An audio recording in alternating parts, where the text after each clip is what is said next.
Subscribe कीजिए हमारे channel को और बेल आइकन को दबाइए हमारी लेटेस्ट वीडियो सबसे पहले देखने के लिए। काल भैरव जी का दर्शन जरूर प्राप्त करें। आगे कथा में ग्रहपति के अवतार की चर्चा है। अग्निश्वर महादेव की स्थापना हुई काशी में, ये भी चर्चा है। काशी में अनेकों शिवलिंग हैं। अग्निश्वर महादेव का दर्शन करने से काशी में व्यक्ति को आकाशीय बिजली का भय समाप्त हो जाता है, अग्नि का भय समाप्त हो जाता है और उसकी अकाल मृत्यु नहीं होती है। अग्निश्वर महादेव का दर्शन करने से काशी में उसको महाराज इन चीजों से उसका बचाव हो जाता है। भगवान शंकर के अनेकों अवतारों की चर्चा हो रही है। उसके बाद भगवान शंकर का एक यक्ष अवतार हुआ, यक्ष अवतार। भगवान भोलेनाथ यज्ञ स्वरूप भी है और यक्ष स्वरूप भी है। एक बार देवताओं के मन में अहंकार हो गया, सब कुछ हम करते हैं इसलिए हमारी जय जयकार होनी चाहिए। तो एक बार इंद्र सभी देवताओं को लेकर जा रहे थे।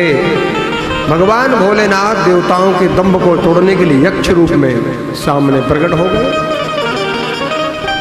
अब यक्ष रूप में प्रकट हुए तो इंद्र ने कहा अग्निदेव से, जाओ जरा बात करके आओ, कौन है। अग्निदेव गए, अपना परिचय दिया। तो यक्ष स्वरूप भगवान ने पूछा, आप क्या क्या कर सकते हो। बोले हम, अग्निदेव बोले हम एक क्षण में सब कुछ जला कर राख कर सकते हैं, सब मिटा सकते हैं, कुछ भी नहीं बचेगा। इतनी सामर्थ्य हमारे पास है, हम सब जला सकते हैं।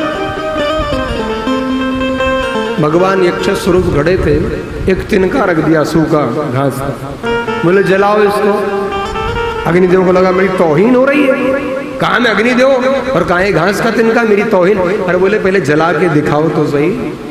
अग्निदेव ने पूरी ताकत लगाई, अपनी पूरी शक्ति का प्रदर्शन किया, लेकिन उस घास के तिनकों को जला नहीं पाए।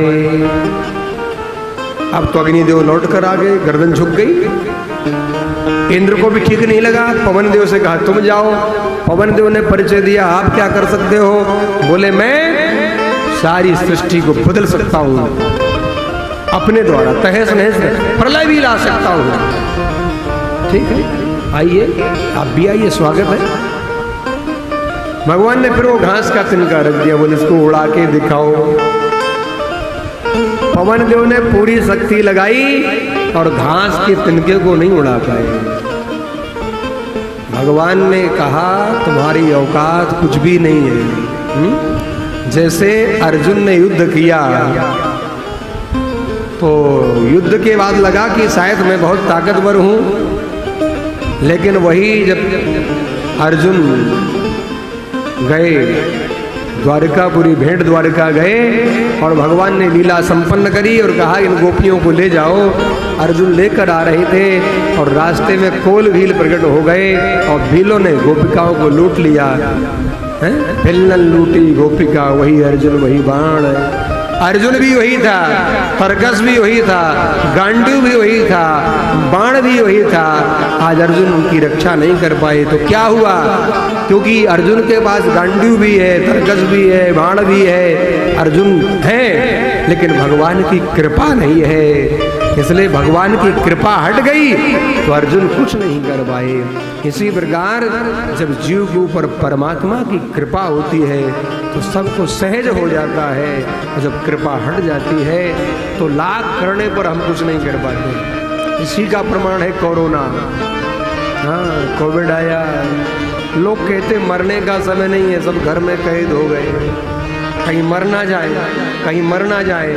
अच्छा, जो बोले मरेगा नहीं वो मर ही गए, वो घरों में ही मर गए। ये संकेत है प्रकृति का। प्रकृति का थोड़ी सी हलचल हुई तो महाराज सब घरों में कैद हो गए। इसलिए ध्यान देना, प्रभु की कृपा ही सर्वोपरि है, इसलिए कृपा बनी रहे, यही प्रार्थना भगवान से करते रहिए। धन दौलत आएगा मिलेगा, हमारे नसीब में जो होगा, हम जो करके आए हो मिलेगा, लेकिन भगवत कृपा ये सर्वोपरि है। यदि आपको बहुत दौलत मिल जाओ, कृपा ना हो तो क्या करेंगे आप, बावड़े हो जाएंगे, आप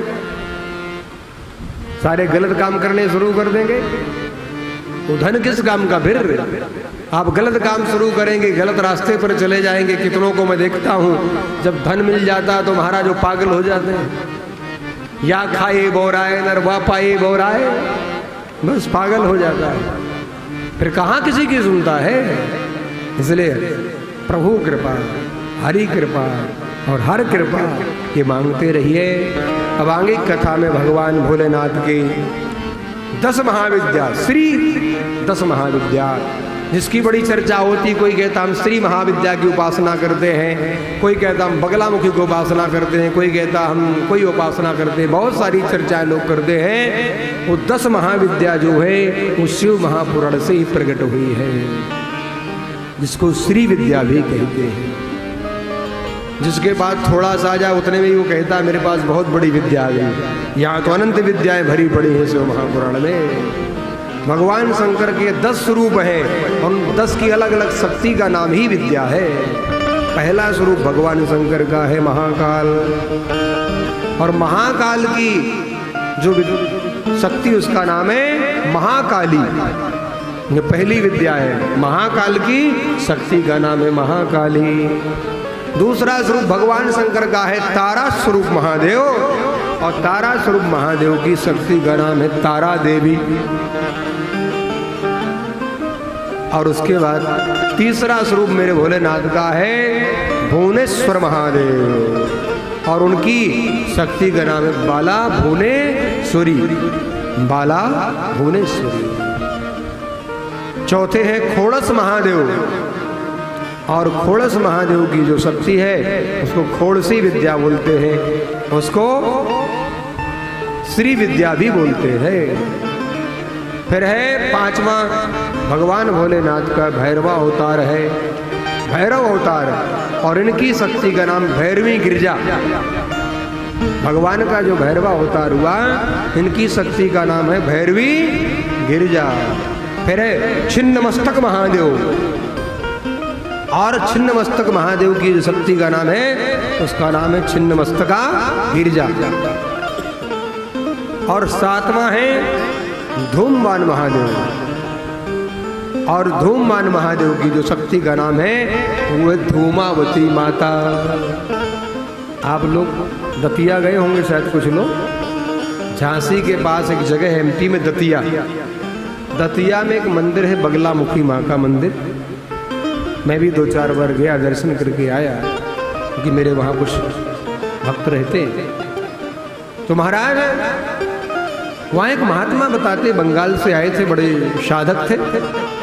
उन्होंने बगलामुखी माँ की स्थापना करी, तांत्रिक थे।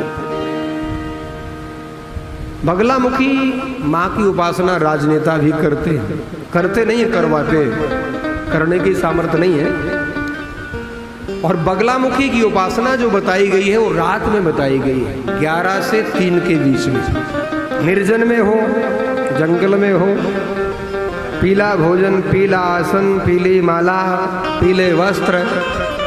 और यहाँ तक लिखा है कि स्त्री लकड़ी की हो तब भी स्पर्श नहीं कर सकते, मांस की तो छोड़ दो। इतना नियम है बगलामुखी की साधना में। बड़े बड़े राजनीतिक लोग करवाते हैं।